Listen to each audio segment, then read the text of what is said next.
Hello, my name is Hakon, and welcome back to my channel where I am making a new episode today in my series where I talk a little bit about my project of writing a fantasy game book.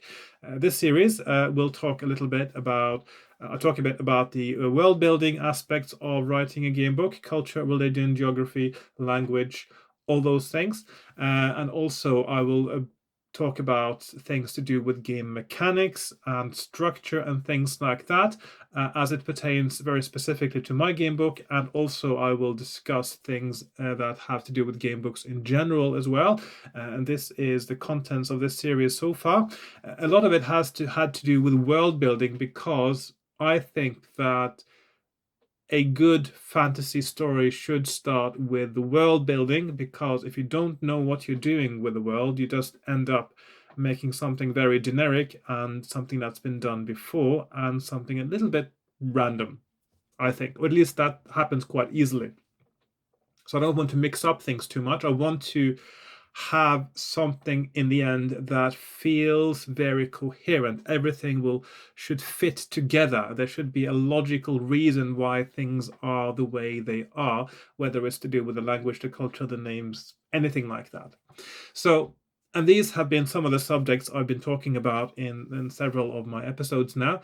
There's one thing I haven't really talked about for a long time now, and that is, well, I did talk about a little bit about the concept of making a game book a roguelite, but I haven't really talked for a long time about what I'm going to do in my own book about game mechanics. I have been focusing for the most part on the world building, on creating the culture and the language that will inform many of the things that are going to happen in the book. And for me, that is the most important thing. Now, it is possible to have a game book completely without game mechanics. And by that, I mean you don't have any dice rolls at all. It is possible. I don't want to do away with dice completely. I don't want to make it too big a part of the game, though. I want most of the game aspect of my book to have to do with choices, and also for some of those choices to be a kind of a puzzle. And of course, I do like the idea that, or the thing that Steve Jackson used to do a lot in his books, which is that you have hints and clues as to what's going to happen. So a lot of the puzzle of the book has to do with picking up on the hints and, of course, finding the clues. And I usually, when I talk about game books, I distinguish between clue and hint. Hint is when something in the text gives you a little piece of information that when you encounter a choice later, that little bit of information, if you picked up on it, is something that will help you in that choice. It's no longer going to be a random choice if you read the bit before properly that gave you that little hint of something that can help you on your way. That's what I call a hint. A clue is when, for instance, you find an object, and this object has some special property that will become apparent later, perhaps. For instance, it could be like what Steve Jackson did in Creature of Havoc, where he says you find this item. I'm not going to say what it is, just in case you want to play it and you don't want any spoilers.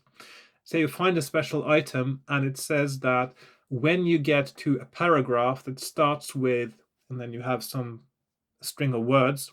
So when you have a paragraph that starts with these words, that means that this item can be used, and you take that paragraph number and you add, say, 30 to that number. That's the principle of it. I call that a clue, something that is a very specific part of the game. So hints and clues, I think, are very important to me. I've started writing a little bit, and I have already in the introduction introduced a few hints. No clues yet, but yeah, I've introduced a few hints. So that's a hint for you. There might be hints in the introduction. So yeah. So I talked before about no, I'm not gonna. I almost started going away from game mechanics again there. Okay, so game mechanics. So I have to talk about game mechanics. What am I going to do with dice? And I'm sort of torn a little bit now between whether to go with a 2d6 system, so that is 2d6, that is two six-sided dice, or maybe even a 1d6 system. And of course, I have been thinking, actually, I've been sort of gravitating a little bit towards having just one die in my game.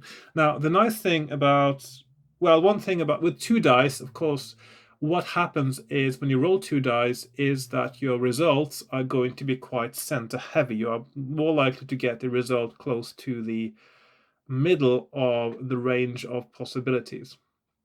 So you have 6 times as many chances of rolling a 7 as you have of rolling a 2 or a 12, for instance. On the other hand, one of the nice things about rolling one die is that you can think of it in terms of percentages. So each number on the die represents a 16.67% chance of something happening. So if you say something has, so if you are okay with everything in the world having chances of happening that can be split into 6 discrete possibilities. So, well, I suppose, well, 0 is not an option. So 16.67% is the smallest chance of something happening that randomly or deliberately, and then the highest chance is, of course, 100. But yeah, so yeah, that sort of thing. And of course, that will be spread out evenly. So both of these systems have certain pros and cons. So I've been thinking that the system that at the moment appeals the most to me is to have a single die roll as sort of the main game mechanic. And at the moment, I'm also thinking whether I should think of abilities in terms of like your skill, your fighting prowess, your ability to do things that require a certain agility, for instance, that sort of thing. To those skills to be presented almost like a bonus to a roll. So say you have, so imagine that you have a skill of +2, for instance. So it's, yeah, so you have that kind of system where, and then you have, so when you roll for your skill, you have perhaps a target number and you roll a die and you add that bonus. So it's quite a simple system. I'm thinking that system quite appeals to me. And also I wanted very particularly for this game to have, and I've been thinking about that a bit as well, that I don't want to have different starting abilities. I want the starting abilities, whatever they are, I haven't decided yet. I want them to always be the same when you start, and then part of the journey through the book will be things that will increase your abilities or your skills or whatever it is. And I still haven't decided exactly what sort of metrics are going to be part of this mechanical game mechanics kind of thing. But I do want to make it not too complex. So I want to have some game mechanics, and I am gravitating at the moment towards a single d6 and everything else being expressed as a sort of a -3 to +3, I don't know, +4. I don't know how much of a range I want to put in there. And then I will try to avoid using game mechanics unless strictly necessary. And also I want a lot of game mechanics to be a combination, or certainly like for instance fighting to be to whatever extent there will be fighting, I'm sure there will be some, to be a combination of choices and rolling the dice. Some things should be deliberate choices, of course, always, and some things need, I suppose, to be random to add a little bit of that variability in the game. So that's where I'm at with game mechanics. Now, I should probably say something about back to the world building and story again as well, because I have done more about that than I have with game mechanics. So first of all, of course, I've done a little bit more work on my language, which I'm developing for this game.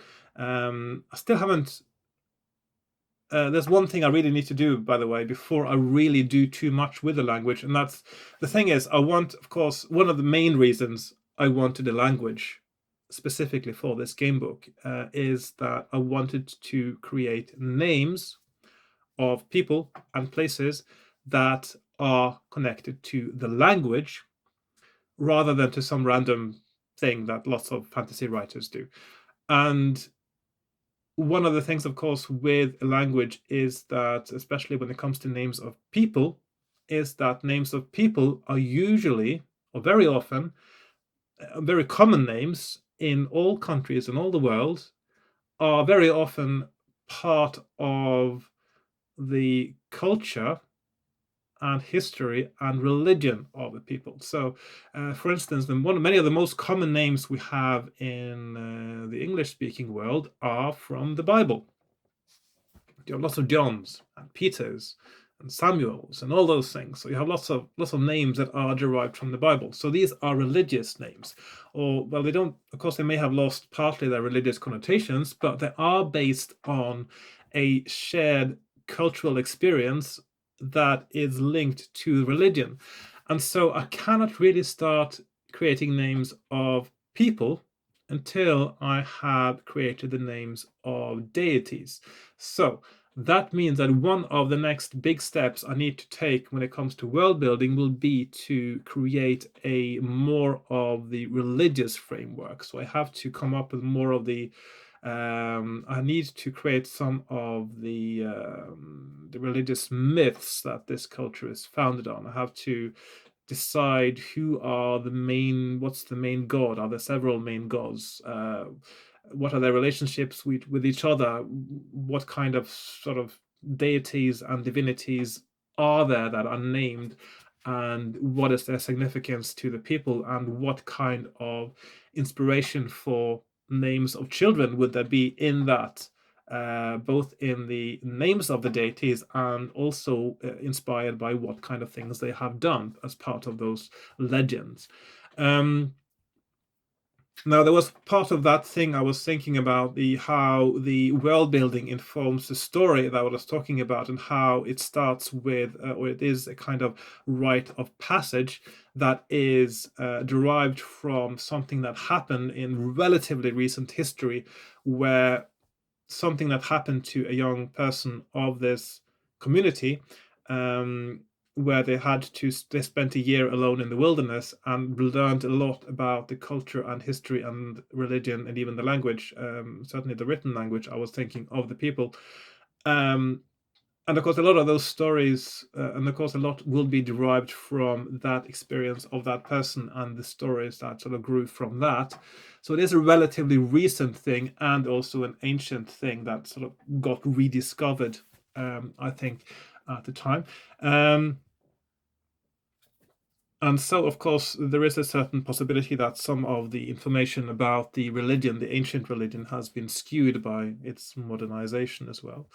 That's not really part of the point. That's not really part of my story now. I'm digressing.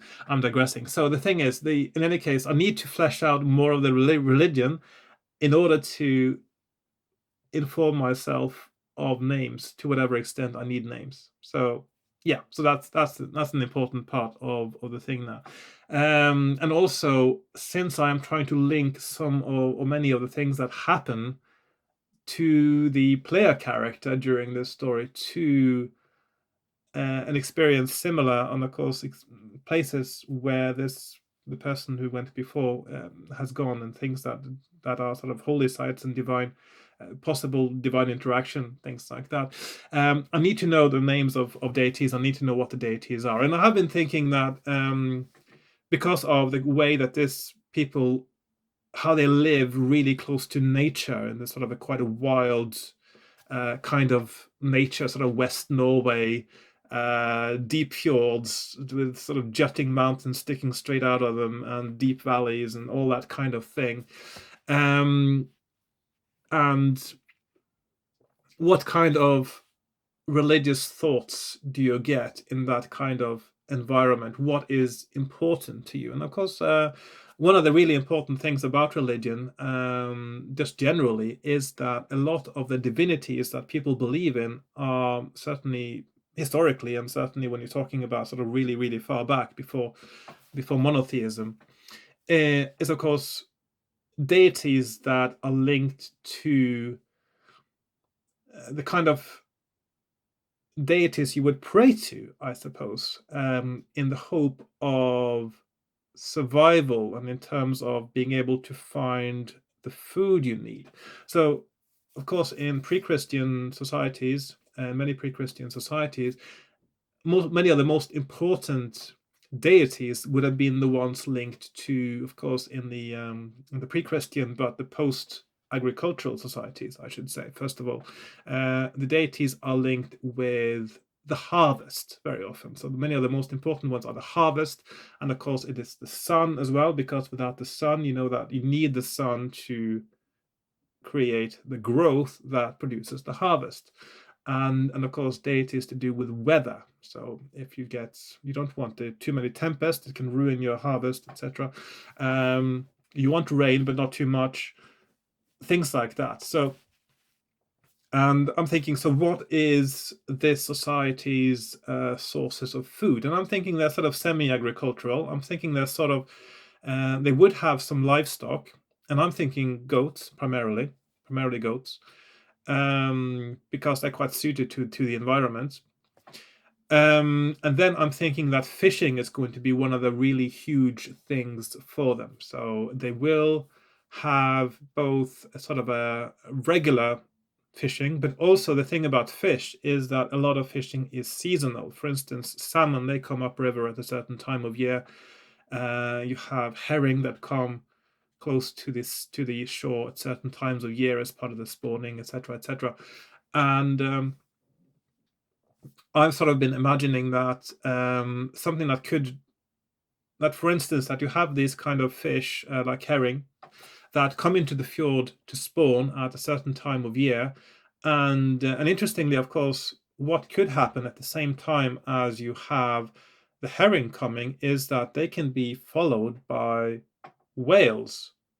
So I was thinking that one of the divinities of this people is a whale god, because they associate the coming of the whale with the coming of the herring. They think that it is the whale that brings the herring and not the other way around. So, and of course, when the herring come, they can go fishing for the herring and they can have a huge load of herring.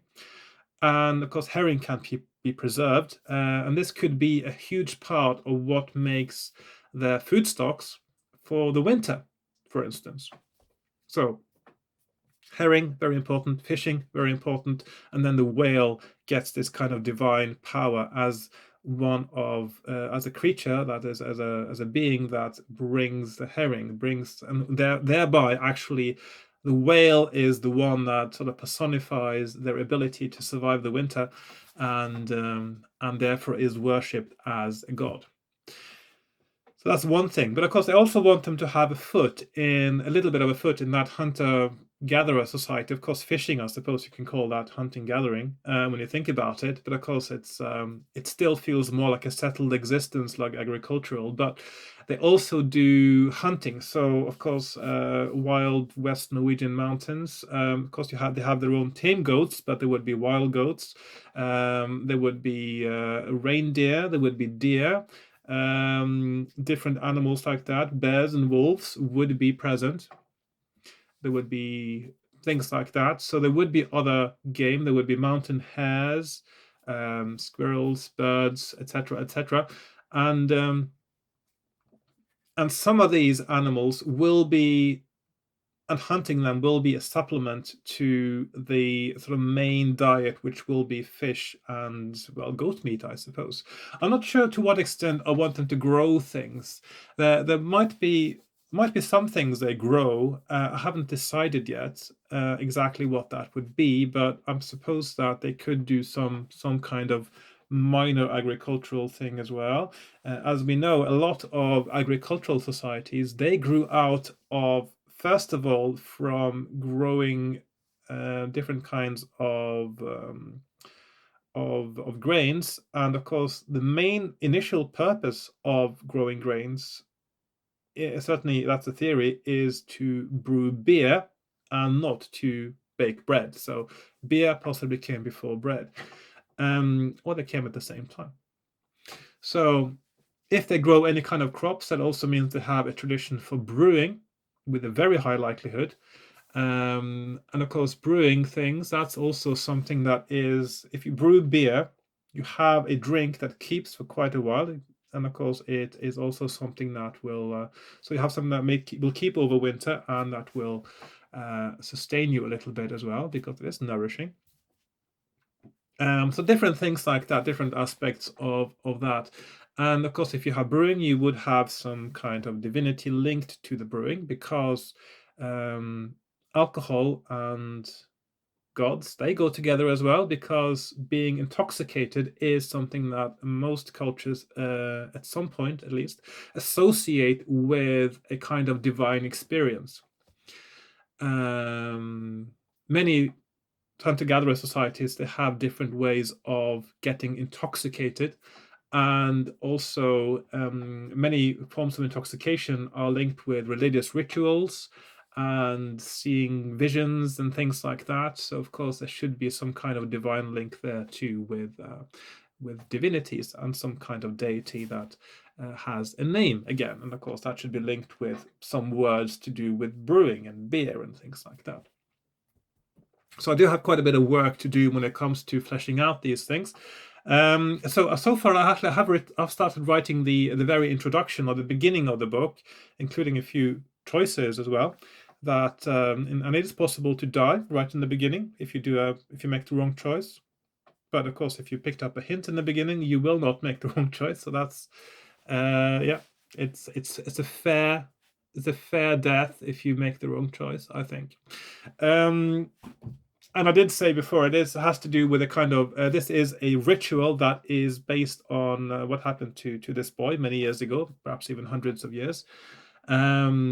Someone who fell in the water, who drifted downstream, and then found himself alone on the shore, northern shore, I suppose, of a fjord, and or the other side anyway from where he was living, and he ended up spending a whole year in that area, surviving before he came back.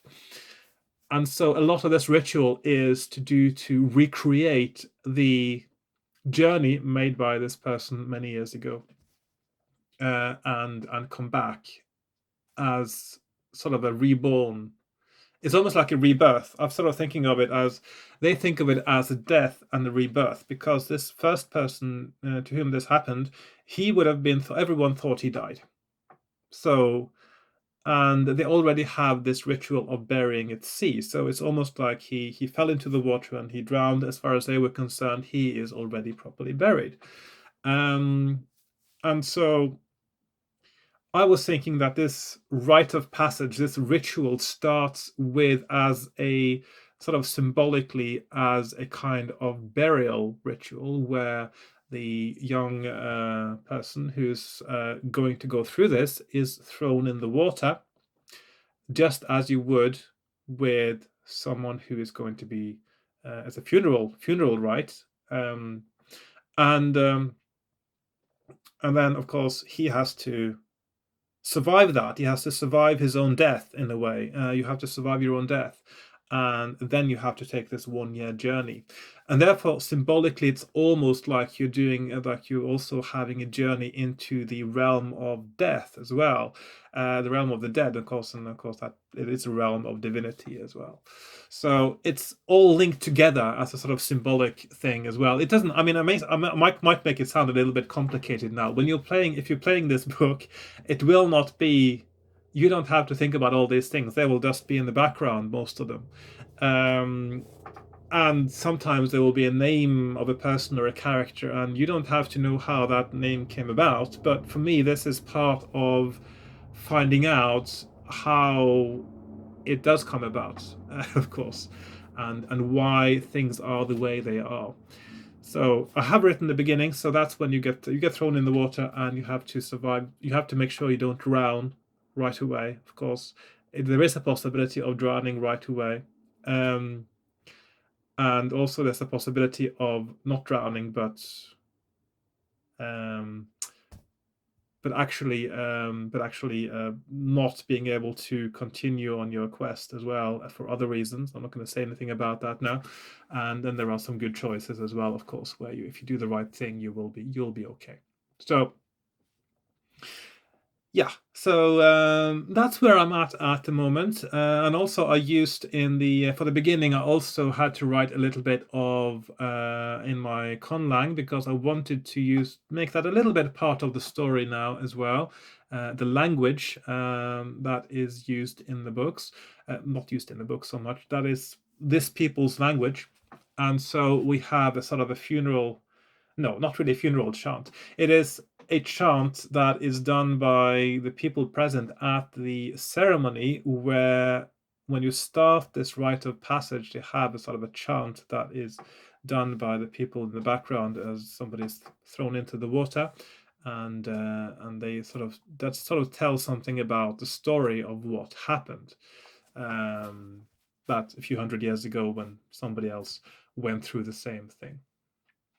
So there's going to be stuff like that in it as well. So yeah, I'm quite happy with where I am so far. I've written 5 paragraphs. I've still got a lot to go, probably. I'm probably aiming at 400 paragraphs, probably, but it might be more, it might be less. It's going to fit I'm not going to say this is my target number and then stick to it. I'm going to be very flexible when it comes to paragraphs, and I may have to add more paragraphs because of how I want to use choices combined with dice rolls in combat as well. So yeah, we'll see how it ends up. So yeah, it's coming along, yeah, it's an interesting thing to work on. But as I said, I do have to work a bit more on religion, and I have to decide on the game mechanics very specifically.